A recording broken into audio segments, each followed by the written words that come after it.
माँ सरस्वती को याद करते हुए आज की पढ़ाई शुरू करते हैं। कक्षा नवम हिंदी व्याकरण।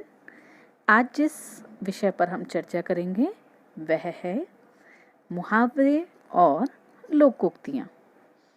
मुहावरे और लोकोक्तियाँ किसे कहते हैं? मुहावरे और लोकोक्तियों में क्या अंतर है? हम एक एक विषय को जानने का प्रयास करेंगे।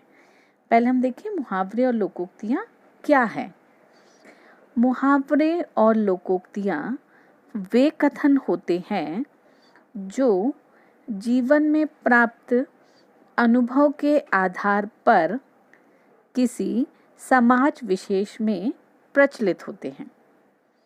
ये कही गई बात में एक विशेष प्रभाव पैदा करते हैं और बात को अत्यंत सरल रूप में बोधगम्य बना देते हैं। अर्थात ये भाषा के साथ जुड़कर या बातों के साथ जुड़कर बातों में एक मनोरंजक चमत्कारिक प्रभाव पैदा करते हैं। मुहावरे और लोकोक्तियाँ। लेकिन मुहावरे और लोकोक्तियाँ एक नहीं होते हैं। मुहावरे अलग होते हैं, लोकोक्तियाँ अलग होती हैं। हम एक एक को देखते हैं। सबसे पहले हम देखते हैं मुहावरे। मुहावरे किसे कहते हैं? मुहावरे लोकमानस को चिर संचित अनुभूतियाँ हैं। असल में ये भाषा के प्राण हैं, क्योंकि इनके प्रयोग से भाषा जीवांत हो उठती है। मुहावरे पूर्ण वाक्य नहीं होते, वरन वाक्यांश होते हैं। इसलिए वाक्य में प्रयोग होने पर ही अपना पूर्ण अर्थ व्यक्त करते हैं। यदि इसकी हम छोटी सी परिभाषा देखें, मुहावरे मनोरंजन की दृष्टि से कहे जाने वाले कथन को या उपवाक्य को मुहावरे कहते हैं। मुहावरे वाक्य के साथ जुड़कर अपने अर्थ को प्रकट करते हैं।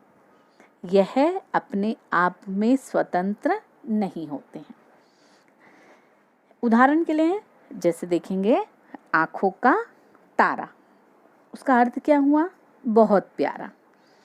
कह सकते हैं कि मोहन अपनी माँ की आँखों का तारा है। आँखों का तारा हमने जब वाक्य के साथ प्रयोग किया तब उसने अपने अर्थ को प्रकट किया। अब हम देखते हैं लोकोक्तियाँ। लोकोक्तियाँ लोक जीवन के व्यापक अनुभवों को सामान्य शब्दों के माध्यम से व्यक्त करती हैं। लोकोक्तियाँ अपने आप में एक वाक्य के रूप में होती हैं तथा स्वतंत्र रूप से अपना अर्थ व्यक्त कर पाने में समर्थ होती है। और सरल रूप में परिभाषा देखेंगे हम। लोकोक्तियाँ दो शब्दों से मिलकर बना है। लोक धन उक्ति, अर्थात लोगों द्वारा कहे जाने वाले वाक्यों को लोकोक्ति कहते हैं। यह सत्यता के निकट होती है। यह स्वतंत्र रूप से अपने अर्थ को व्यक्त करती है। उदाहरण लेकर देखेंगे, जैसे अंधों में काना राजा, अर्थात मूर्ख व्यक्तियों के बीच में अल्पज्ञानी। अंधों में काना राजा मतलब जिसको थोड़ा ही ज्ञान है, लेकिन ज्ञान है, तो मूर्खों के बीच में वो ज्ञानी। तो ये इसमें हमें किसी भी उपवाक्य की आवश्यकता नहीं है। अंधों में काना राजा अपने आप में एक पूर्ण वाक्य है और अपने अर्थ को व्यक्त कर रहा है। यदि प्रश्नों की बात करें तो मुहावरे एवं लोकोक्तियों में अंतर स्पष्ट कीजिए। ये कक्षा नवम के दृष्टिकोण से महत्वपूर्ण प्रश्न है। साथ में दिए जाने वाले PDF में हम मुहावरे एवं लोकोक्तियों में अंतर, परिभाषाएं उदाहरण सहित देंगे। आप कॉपी में सुव्यवस्थित लिखेंगे। धन्यवाद।